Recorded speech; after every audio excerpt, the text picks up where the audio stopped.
अब ये तीन चीजें बहुत समझना आवश्यक है ना। तो सबसे पहले हम इसको समझें, परमाणु क्या है। परमाणु किसे कहते हैं? बना होता है और स्वतंत्र अवस्था में रह सकता है ना। परमाणु किसी तत्व का वह उच्चतम कण है जो किसी भी रासायनिक अभिक्रिया में भाग ले सकता है और स्वतंत्र अवस्था में रह सकता है। इसके तीन भाग हैं परमाणु। परमाणु क्या है? परमाणु ना किसी तत्व का वह सूक्ष्मतम कण है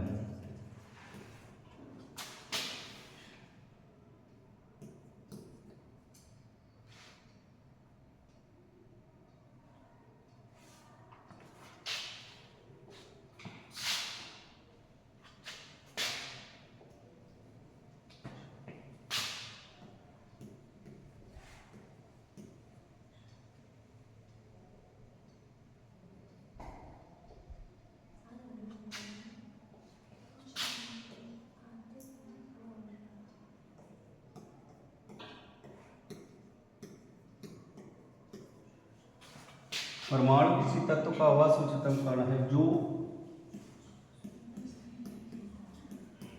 किसी रासायनिक अभिक्रिया में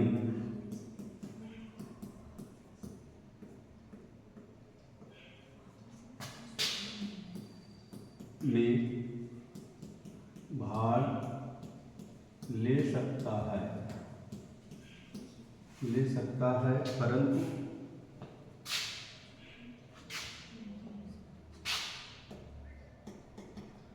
परंतु स्वतंत्र अवस्था में नहीं रह सकता ना। परंतु स्वतंत्र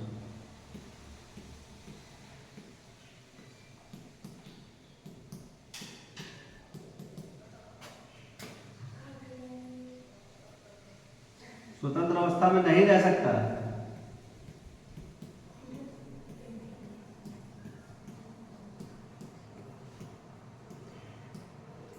ठीक है, स्वतंत्र अवस्था में नहीं रहेगा क्योंकि वो किसी के साथ जुड़ने का प्रयास करता है। परमाणु तभी तो यौगिक बनाएगा, अणु बनाएगा, समझ रहे ना। जब वो स्वतंत्र अवस्था में रह सकता है तो छोड़ के चला जाएगा हमें, समझ रहे नहीं। जैसे हमारे ये अगर यहाँ हमारे पास परमाणु है, इसमें अगर ये स्वतंत्र रहेगा तो हमको छोड़ के निकलता चला जाएगा, हमारी बॉडी खत्म हो जाएगी। वो तो मॉलिक्यूल्स बनाने के लिए परेशान रहता है कि हम कब कितना जल्दी होकर परमाणु बना लें और अणु बना लें, समझ रहे ना। तो वो स्वतंत्र अवस्था में नहीं रह सकता। इसके तीन भाग, इसके तीन भाग हैं।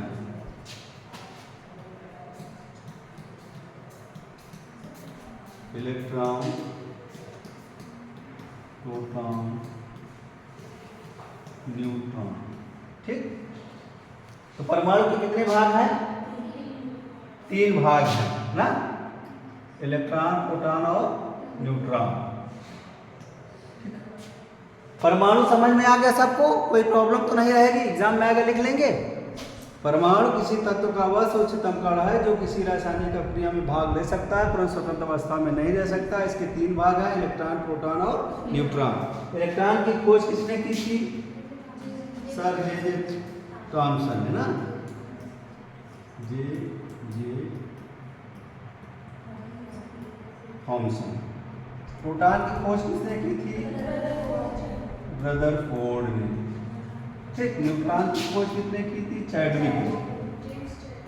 हाँ, अरे बस चैडविक।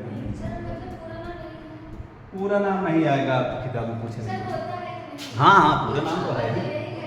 जेम्स चैडविक ना, रदरफोर्ड, जे थॉमसन, सबका पूरा नाम भाई।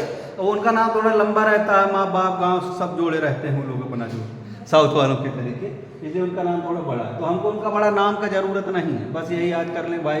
ये थॉमसन, रदरफोर्ड एंड चैडविक ने इलेक्ट्रॉन, प्रोटॉन, न्यूट्रॉन की खोज की थी। और परमाणु की ये जो परिभाषा दिया था, किसने दिया था? जॉन डाल्टन ने दिया था। जॉन डाल्टन ने।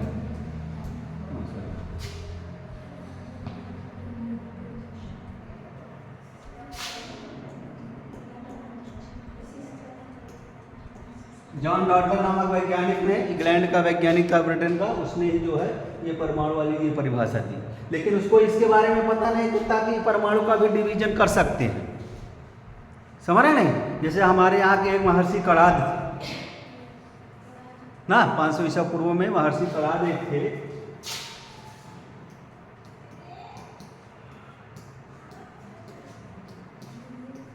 इन्होंने भी बोला कि हमारा जो ब्रह्मांड है वो 5 वस्तुओं से बना हुआ है, 5 तत्वों से बना हुआ है। तत्व भी नहीं बोल पाए, शायद वो कुछ अलग ही बोले थे जो है, समझ रहे नहीं। हाँ 5 तत्वों से मिलके बना है, वो बोले थे तत्व से। पूरा ब्रह्मांड की संरचना किससे बताया कि 5 तत्वों से मिलकर बना है। उनका तत्व क्या था? जल और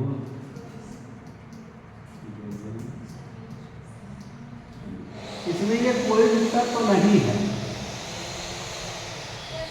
ये कोई तत्व नहीं है। जो छिद जल पावक गगन समीर है, ये तत्व नहीं है। ये क्या है? ये सभी यौगिक है।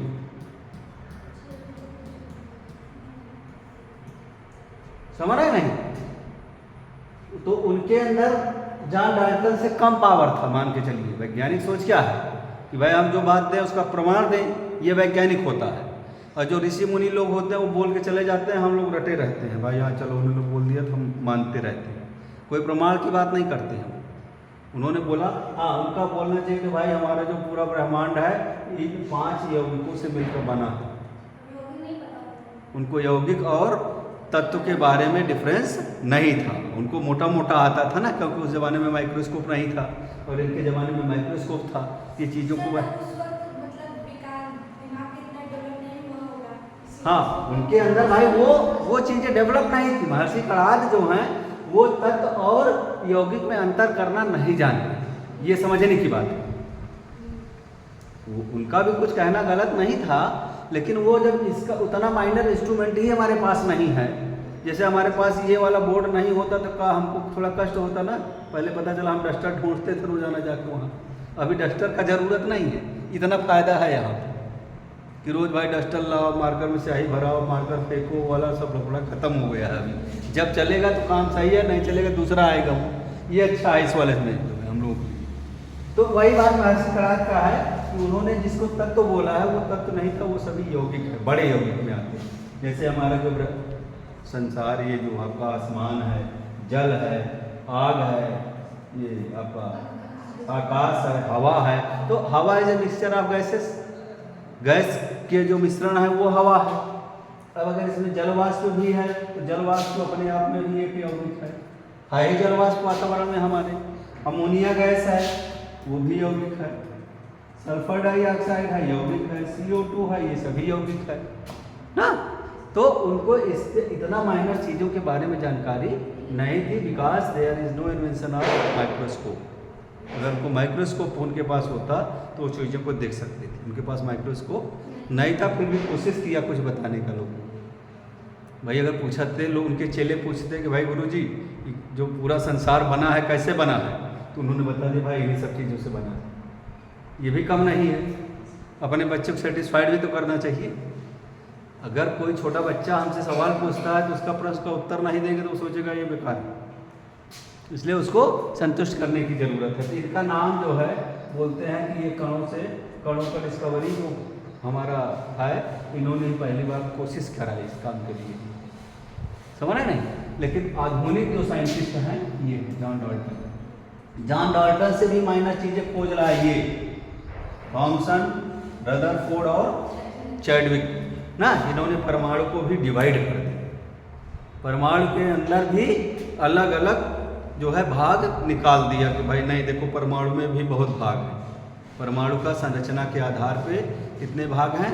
2 भाग हैं, और कणों की प्रकृति के आधार पे 3 प्रकार का है। उसमें 3 चीज़ें होती है, इलेक्ट्रॉन, प्रोटॉन और न्यूट्रॉन। अगर उसकी संरचना बनाएंगे तो संरचना तो 2 ही है, एक नाभिक है और नाभिक के बाहर का त्रिविम क्षेत्र जो है। संरचना के आधार पर परमाणु कितने भाग हैं? 2 भाग, nucleus and outer part of the atoms. ना। इसमें क्या पाया जाता है? इलेक्ट्रॉन। क्या पाया जाता है? इलेक्ट्रॉन। और बाहर क्या क्या पाए जाते हैं? प्रोटॉन। सॉरी, ये बाहर जो है इलेक्ट्रॉन है और अंदर क्या है? P प्लस N, प्रोटॉन और न्यूट्रॉन। न्यूक्लियस में क्या होता है? प्रोटॉन और न्यूट्रॉन होता है और न्यूक्लियस के बाहर क्या होते हैं? इलेक्ट्रॉन चक्कर लगाते रहते हैं। ठीक, आप परमाणु के बारे में समझ में आ गया, किसी कोई प्रॉब्लम नहीं रहेगा, एग्जाम में आएगा तो लिख लेंगे ना। परमाणु, इलेक्ट्रॉन की खोज, परमाणु और प्रोटॉन की खोज और न्यूट्रॉन की खोज। इलेक्ट्रॉन जो होता है वो ऋणावेशित होता है। इलेक्ट्रॉन क्या है? ये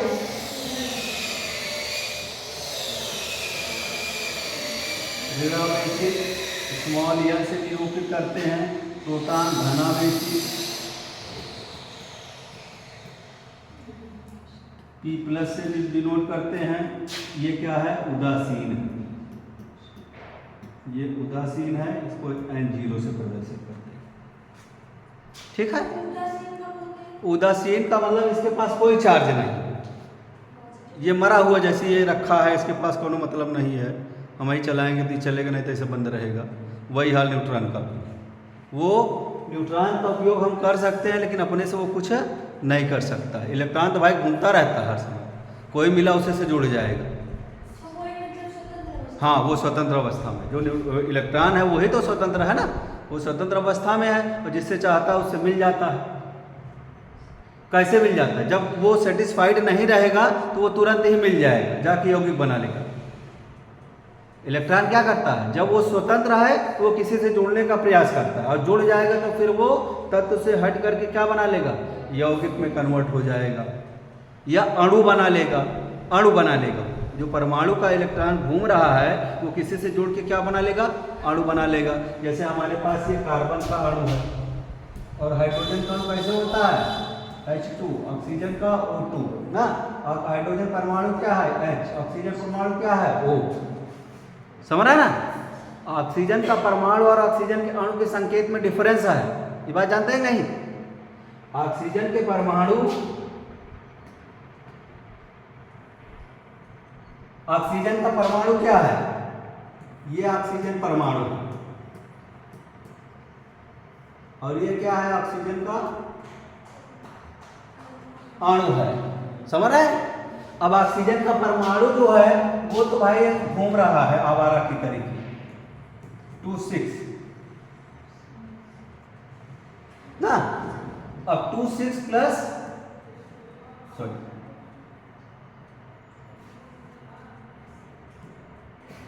O 2,6। अब oxygen join together 2 electron to form O2। इसके दोनों इलेक्ट्रॉन क्या करेंगे? शेयरिंग ऑफ इलेक्ट्रॉन करेंगे, साझेदारी करेंगे। क्या करेंगे? Sharing of electron. 1 2 3 4 5 6 7 8। ठीक है, तो ये 6 प्लस 2 कितना हो गया? 8 और ये भी 6 प्लस 2, इसलिए O डबल बॉन्ड O लगा दिया ना। H वाला क्या करेगा? H प्लस H दोनों जुड़ करके H2। ये परमाणु है, क्या है? ये परमाणु है और ये क्या है? अणु ना। ये भी क्या है? अणु है। ये भी क्या है? अणु है। N 1 2 3 4 5 plus N 1 2 3 4 5। 5 plus 3 equal to 8। 5 plus 3 equal to 8। And it is bond and 2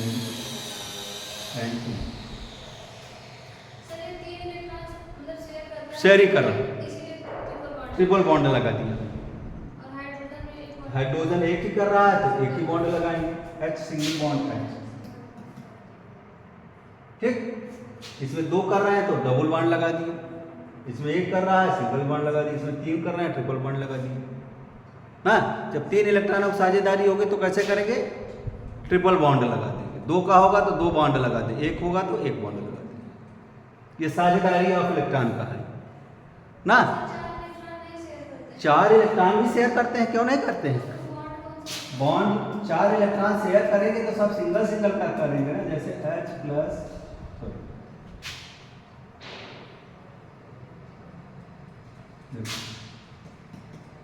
H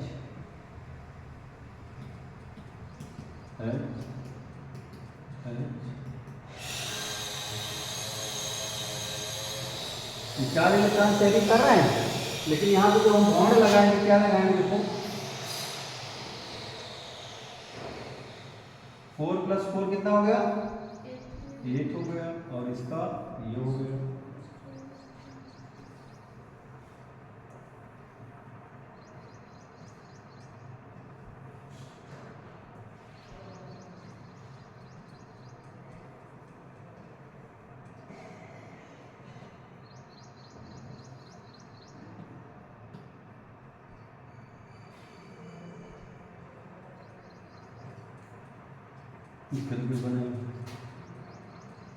हम 4 इलेक्ट्रॉन भी साझेदारी करा सकते हैं, क्योंकि कार्बन के बाहर 4 इलेक्ट्रॉन होता है ना। तो हमने 4 हाइड्रोजन जोड़ दिया इसके साथ में।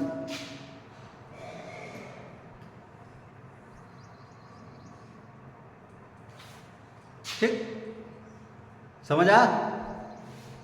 ये बात समझ आ कि मतलब परमाणु और किसी का भी इलेक्ट्रॉन दूसरे के इलेक्ट्रॉन से समानता रखता है। हाइड्रोजन का इलेक्ट्रॉन हाइड्रोजन का इलेक्ट्रॉन कार्बन के इलेक्ट्रॉन से मिल सकता है, कार्बन का इलेक्ट्रॉन ऑक्सीजन के इलेक्ट्रॉन से मिल सकता है, कार्बन का इलेक्ट्रॉन ऑक्सीजन के इलेक्ट्रॉन से भी मिल सकता है। जैसे देखो C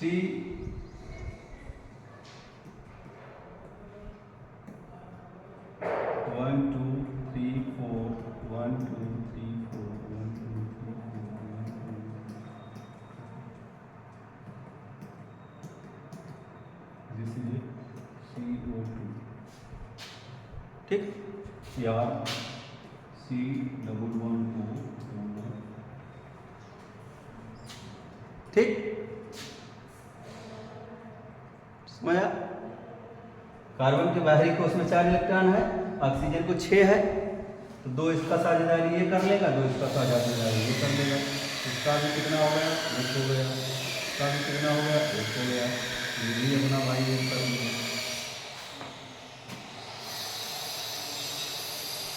ठीक है, कोई प्रॉब्लम?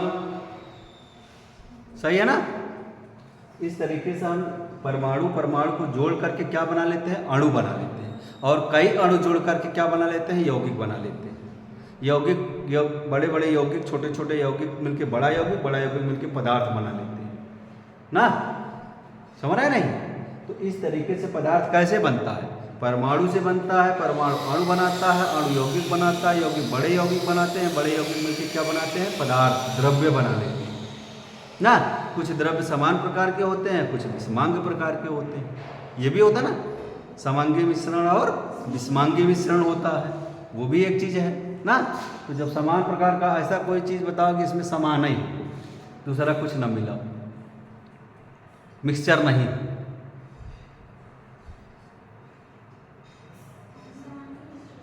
जैसे हम भाई एक ऐसा लेके वो मिश्रण नहीं हो, वो समांगी पदार्थ, एक ही पदार्थ, उसमें कुछ न मिलाएं, शुद्ध पदार्थ। जैसे पानी तो मिक्सचर है। डिस्टिल्ड वाटर क्या होता है? जो दवाइयों के साथ एक तो उसमें भरा रहता है प्लास्टिक के, जैसे इंजेक्शन कोई खरीदने जाते हैं, एक डिस्टिल्ड वाटर आपको मिलता है, वो वाला पानी। जो हैंडपंप का पानी, फ्रीजर का पानी डिस्टिल्ड नहीं है, उसमें कुछ न कुछ मिला है। जो डिस्टिल्ड वाटर जिसमें दवाएं मिला के इंजेक्शन लगाते हैं शरीर में, वो डिस्टिल्ड वाटर है, वो शुद्ध पानी, आसुत जल जिसको बोलते हैं। डिस्टिल्ड का मतलब क्या होता है? डिस्टिल्ड वाटर का हिंदी क्या होता है? आसुत जल। इसका पीएच मान कितना होता है? 7। ठीक, और जिस सब्सटेंस का पीएच मान 7 होगा, ना तो अम्लीय है ना तो क्षारीय है। ठीक, तो distilled water is the neutral substance, उसमें विद्युत का प्रवाह भी नहीं होगा।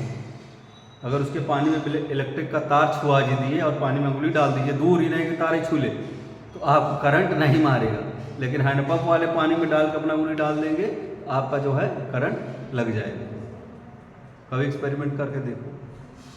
मतलब ये वाला बिजली ना लगाओ, हल्का पावर का लगाओ, 50 वाट वाला, 220 का नहीं लगाना है, बैटरी वाला लगाओ चार्ज। ठीक, तो कर सकते हैं। अगर कैसे करना है, आपको क्या करना है, कैसे समझेंगे कि उसमें बिजली है कि नहीं है। एक छोटा वाला बल्ब मिलता है ना, सफ़ेद सफ़ेद ना, छोटा छोटा, उसका एक तार लगाओ, अपना हाथ मत डालो और उसी पानी में डाल दो। एक में नमक पानी मिला के डालो और एक तार वाला उसी में टच करके, डायोड जो छोटा सा मिलता है बल्ब, जिसको LED का बल्ब लगा के उस गिलास में मिला तार डाल दो, तार से ज्वाइंट करके उसमें डालो, देखो बल्ब जल जाएगा। और डिस्टिल में डालेंगे तो बल्ब नहीं जलेगा। ये क्वालिटी। ठीक, अणु परमाणु समझ में आया? कोई प्रॉब्लम किसी को? अणु क्या होता है ना, परमाणुओं के समूह को क्या कहते हैं? निश्चित अनुपात के संगठन से क्या बनता है? अणु बनता है ना। और कई अणु मिलकर के क्या बनाते हैं? यौगिक बनाते हैं। कई अणु मिलकर क्या बनाएंगे? यौगिक बनाएंगे। जैसे हमारे पास यौगिक क्या है?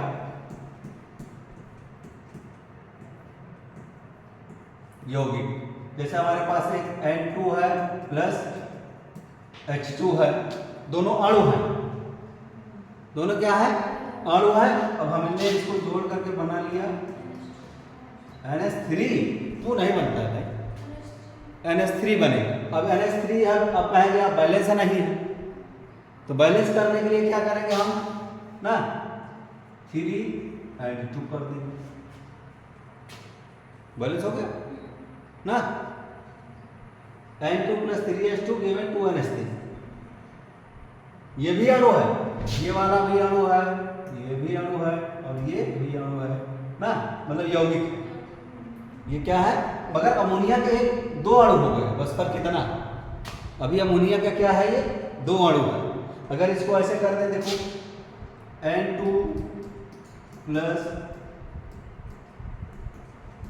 H2 = NH3, ये अमोनिया का अणु होगा, एक अणु होगा ना, समझ रहे हैं ना।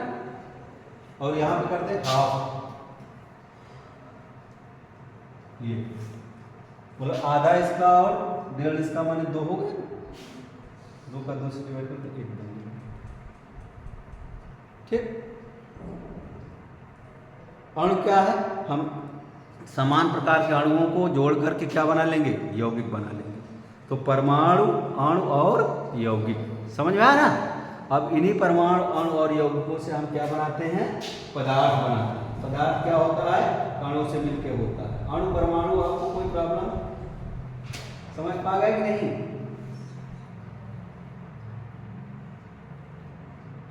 और ये इन पदार्थों को जोड़ने में 2 प्रकार के बल लगते हैं। क्या लगते हैं? बल। उस बल का नाम क्या है?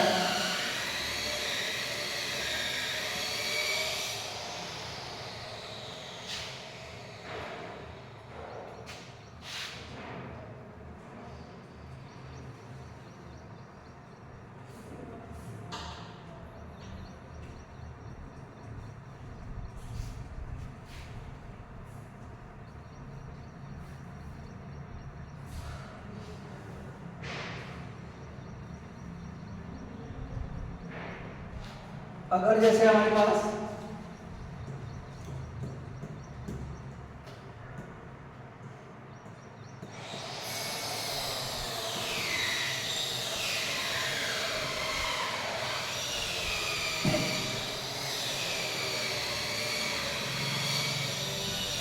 असंजन बल, असंजन बल क्या होता है? 2 पदार्थों में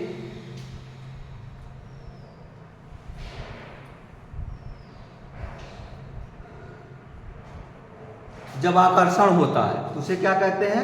असंजन बल कहते हैं। 2 पदार्थों में जब आकर्षण होगा तो उसे कौन सा बल कहेंगे? असंजन बल कहते हैं। ठीक है, 2 पदार्थों में जब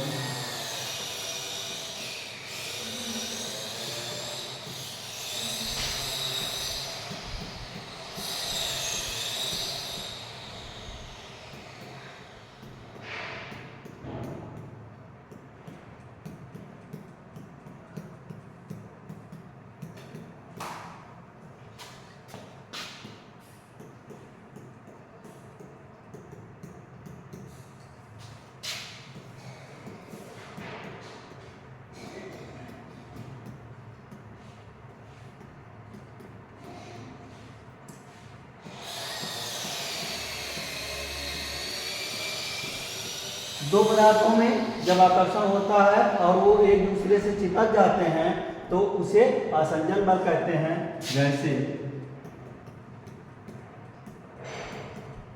कांच एवं पानी के मध्य असंजन बल कार्य करता है, जिसकी वजह से जिससे पानी कांच की दीवारों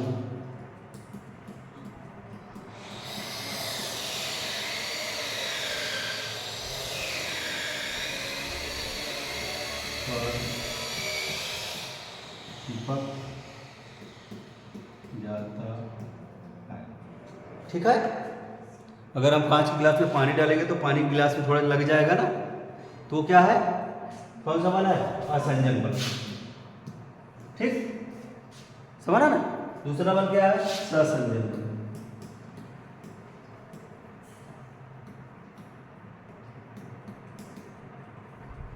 जब दो पदार्थों के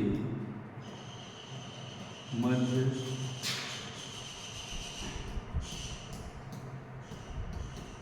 प्रतिकर्षण होता है और दोनों पदार्थ एक दूसरे से दूर हो जाते हैं तो ऐसे बल को सहसंजन बल कहते हैं। जैसे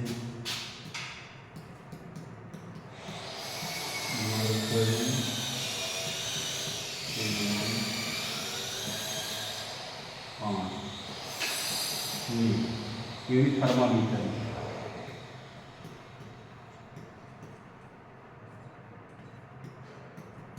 ठीक है,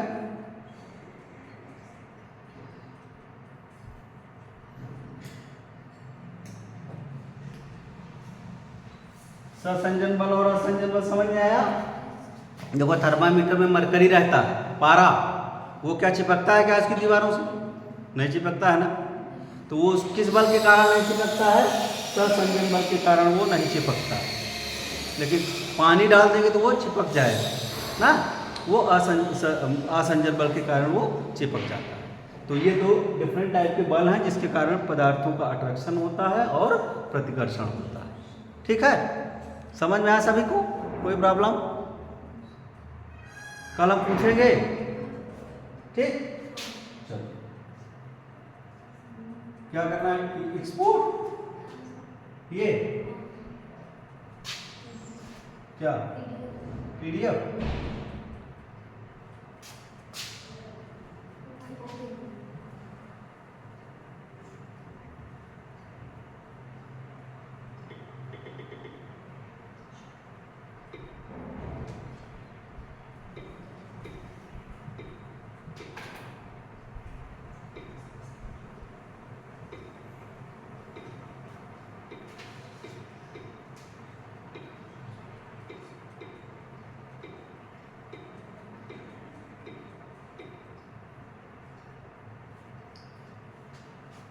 हो गया?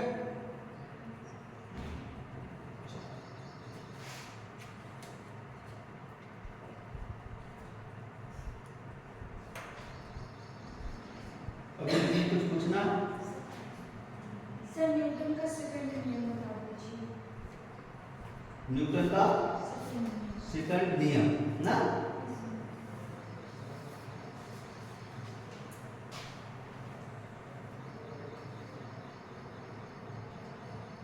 देखो इसको हटाएं, सभी क्लीन आर कर दें क्या, कोई दिक्कत नहीं होगा? चलो ऊपर कर देते हैं।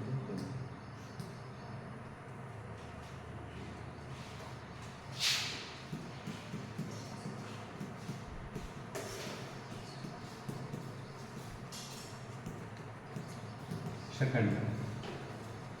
अगर अंग्रेजी में लिखना रहे तो ज़्यादा अच्छा आएगा, लेटर मिलेगा नहीं, क्योंकि इसमें मात्रा नहीं लगाना होता अंग्रेजी में, और हिंदी में ऊपर नीचे करने पड़ते, इसलिए मिस मैच करता रहता है। देखो इसमें कोई नहीं मिल रहा है ना। तो न्यूटन सेकंड लॉ क्या बोलता है, यदि किसी वस्तु, जो वस्तु है क्या है, यदि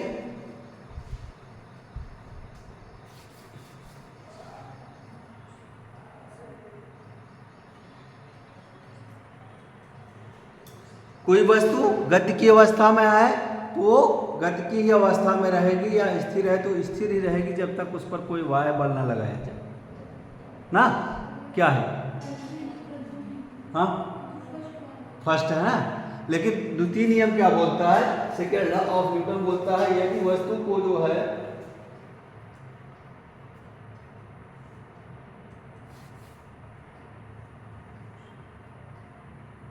किसी वस्तु में बल लगाने से उसमें त्वरण उत्पन्न होता है। ठीक, हम जैसे किसी वस्तु में, कोई वस्तु गतिमान है उस पर बल लगा देंगे तो उसमें क्या उत्पन्न हो जाएगा, त्वरण उत्पन्न हो जाएगा। और त्वरण क्या होता है, किसी वस्तु की अवस्था में परिवर्तन को ही त्वरण कहते हैं ना। तो अगर कोई वस्तु गतिमान अवस्था में है या स्थिर अवस्था में, जब तक उस पर बाह्य बल न लगाया जाएगा तो उसकी अवस्था में परिवर्तन नहीं होता। यही उसका सेकंड रूल है, इसी को त्वरण का नियम भी कहते हैं। ठीक है, न्यूटन का द्वितीय नियम क्या है, यदि कोई वस्तु गतिमान अवस्था में है या स्वतंत्र अवस्था में ना, तो उस पर जब तक कोई बाह्य बल नहीं लगाएंगे वह क्या होगा, अपनी अवस्था को नहीं बदलेगी। इसी को बाह्य बल माने त्वरण, वस्तु की अवस्था में परिवर्तन को क्या कहते हैं, त्वरण कहते हैं। समझ ना, वस्तु की अवस्था में होने वाले परिवर्तन को, प्रति सेकंड होने वाले परिवर्तन को क्या कहते हैं, त्वरण कहते हैं। ये बंद नहीं है, हमको लोग वीडियो चलाएगा।